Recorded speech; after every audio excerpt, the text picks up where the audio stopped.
नमस्कार, मी तहसीलदार उदगीर।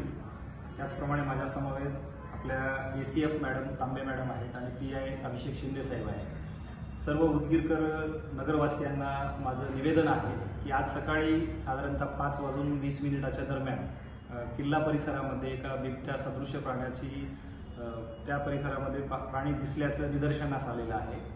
त्यामुळं वन विभागामार्फत सकाळपासून अनुषंगिक ज्या काही बाबी करणं अपेक्षित आहे त्याला पकडण्यासंदर्भाने किंवा त्याला ट्रेस आउट करण्यासंदर्भाने ते चालू आहे। त्यामुळे स्थानिक प्रशासन आणि वन विभाग पोलीस यांच्यामार्फत जी काही कार्यवाही चालू आहे या कार्यवाहीसाठी सर्व उदगीरकरांनी आपलं सहकार्य द्यावं।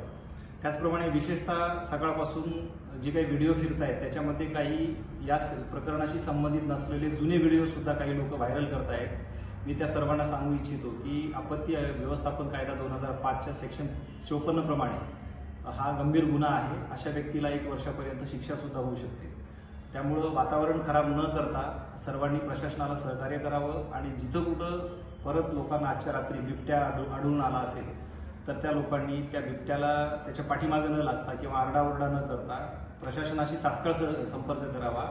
वन विभाग आणि पोलिसांमार्फत आज रात्री किंवा अजून आवश्यकतेप्रमाणे गस्तीचं नियोजन केलेलं आहे। त्या परिसरात गस्त वाढवली जाणार आहे आणि जर हा बिबट्या त्या परिसरात आढळला आणि आम्हाला कम्युनिकेट केला तुम्ही तात्काळ मेसेज तर आम्ही त्या बिबट्याला पकडण्यासंदर्भाने जे काही अनुषंगिक कारवाई आहे ती करण्याचं नियोजन केलेलं आहे। तर आपल्या सर्वांना पुन्हा एकदा माझं नम्र निवेदन आहे की अफवांवर विश्वास ठेवू नका। आपल्याला जर आढळून आलाच बिबट्या तर तात्काळ आमच्याशी संपर्क करा। कुठल्याही इतर लोकांना सांगून किंवा त्याचा पिच्छा करणं वगैरे अशा गोष्टी करू नका जेणेकरून त्याचा त्रास आपल्यालाच होईल। त्यामुळं पुन्हा एकदा सर्वांनी प्रशासनास सहकार्य करण्याची विनंती करतो आणि मी थांबतो। धन्यवाद।